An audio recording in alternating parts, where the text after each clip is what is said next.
Hello, welcome to easyodds.com. My name is Ross Casey. I'm here with the horse racing extraordinaire, that is Jake Johns, fresh back from Glastonbury. How was it, Jake? Yeah, obviously it was incredible, but I'm very, very tired now. Very tired. I keep having weird dreams.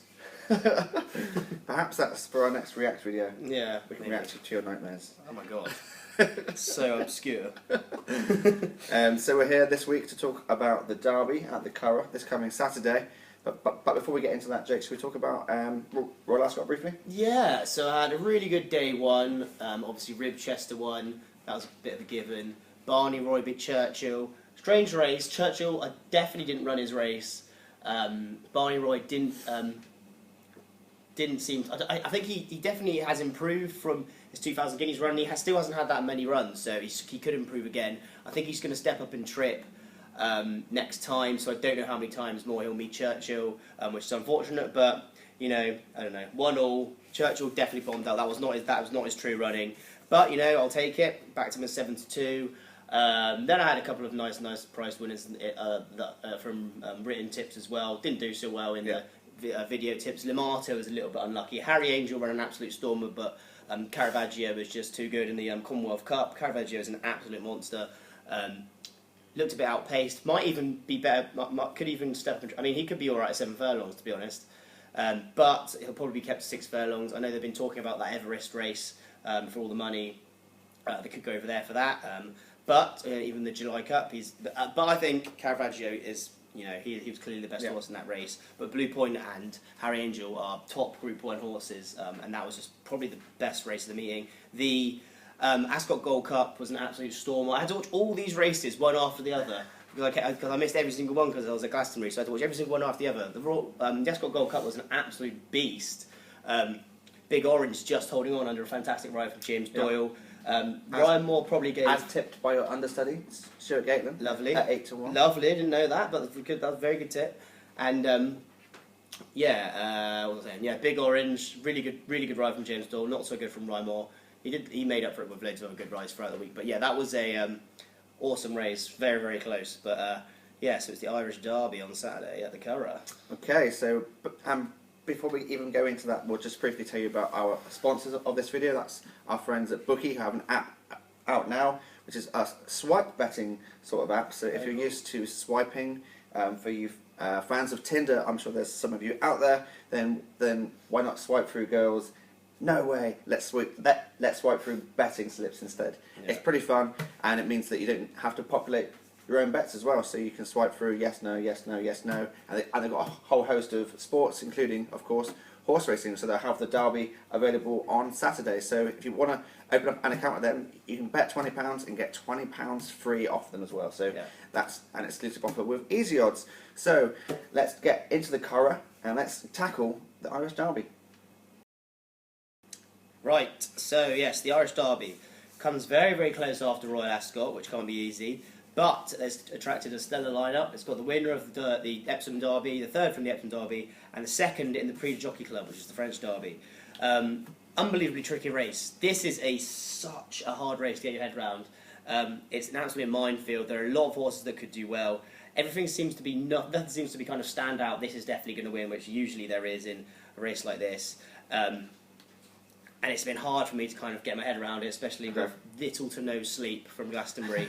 Immediately after that, just looking at this race was a kind of hell on earth. But, first up, Wings of Eagles, obviously won the Epsom Derby. Big upset ahead of my horse, Clitus Moher. Oh God, I thought I was going to win that. Not going to go into that, how bad I felt after that. But yeah, it looked like he was going to.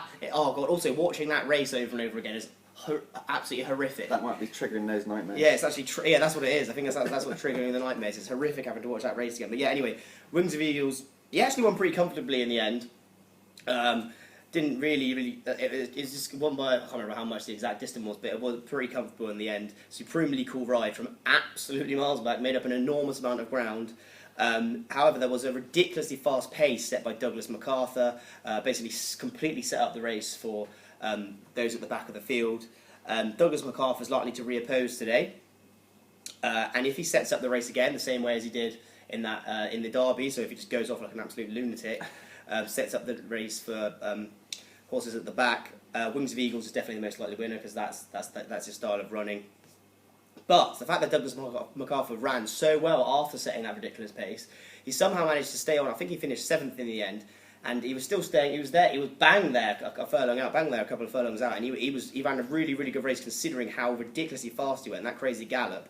I think they could employ slightly different tactics on him this time. Maybe it's a little bit of a slower pace. That's not going to play into Wings of Eagle's hands, and we could get one closer to the pace. Obviously, another one that you definitely can't rule out is Waldgeist for Andre Fabre. He was second in the Prix de Jockey Club. That was a massive step up from his form, first run of this season. He's going to improve for the step up and trip, and it's going to be probably pretty soft round. I mean, there's some forecasts saying there's loads of rain, some saying there's going to be quite a bit of rain, some saying there's just going to be a bit of rain. The more rain, the better for this one. He's been backed all week. I reckon he could go off favourite, you know, because if it does go off soft, he's going to be the one that could pick up the pieces here, and he's going to be really, really suited to that.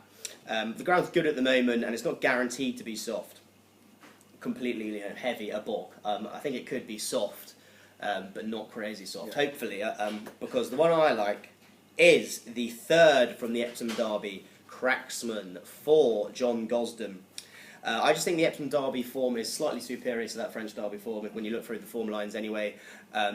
And if it isn't completely heavy, I think this has got a brilliant chance. You can currently get him at the best price of 10-3, which is more than reasonable. He was favourite at the start of the week. John Gosden isn't going through the best spell at the moment. I don't think he had any winners at Royal Ascot. I'm pretty sure he didn't, and he hasn't had a winner for a while. But he's got a couple of runners from now until race time, and he's had a couple that have stayed on well. As long as they're staying on through the line, that's not too bad. He'll probably is just coincidence rather than something really, really bad going on in his yard. The selection, Cracksman fared by far the best of those that were on the pace.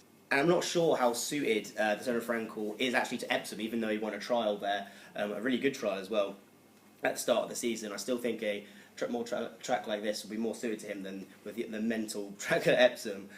He kind of runs around quite a lot and it looks a little bit off balance. He ate into the lead of Douglas MacArthur, a couple of furlongs out, but he still looks really, really raw under pressure.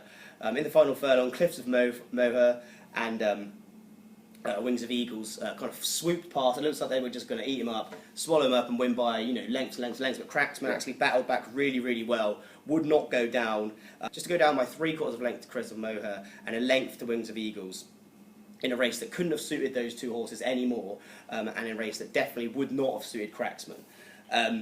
The form of the Derby trial that he won before the Derby has obviously worked out really, really well as well, with Permian winning the Dante and then going on to win at Royal Ascot in the King Edward. On this track, which could suit him better than Epsom, and now he's got a bit more experience. You have to remember he hasn't had that many runs either, got more experience under his belt. I think a best price of 10-3 is actually really, really decent. The main issue that people have is the soft ground, because he got taken out of the Dante because of the soft ground. But I would say it was not. I don't feel like he's really bad. Like I don't think you should propose him just because of that. Because I think he was taken out of the soft ground because it was so close to the Dante was closer to the Derby than it ever has. Like it has been for quite a while this season. And in that ground, it was absolutely horrendous at York. I mean, it would have really taken a lot of stamina out of him. It could have, it would have been suicidal basically to run him in that ground that close to the Derby, rather than. If it's a big race like the Irish Derby, I don't think the soft ground's going to be too much of an issue. I definitely don't think they'll take him out anyway. No, they haven't, because the final declarations are already out. So I think the soft ground isn't going to be too much of an issue as long as it's not heavy. If it's kind of soft, he's won on good to soft before, so if it's kind of soft, I'll be all right with that. 10-3 best price at the moment. Might go even bigger if the French horse gets backed even more. Yep. So 10-3 at the moment. Might get a little bit bigger on the day, but I still think 10-3 is decent price. Cracksman in the Irish Derby on Saturday. So you go 10-3 there with Cracksman. Hopefully some reports will be correct in saying that there won't be too much rainfall, and that will help the selection as well. So fingers crossed for that selection from our man Jake Johns. Don't forget to leave your comments in the video below, as well as liking this video, and of course subscribing to our channel at easyodds.com, and open up an account with Bookie. Swipe left, swipe right for the bet that takes your fancy in the Irish Derby. Open up an account, bet £20, get £20 free. So that's it. That's our video for the Irish Derby. Thanks for watching. I've been Ross Casey. This horse racing extraordinaire. Bye. Jake Johns.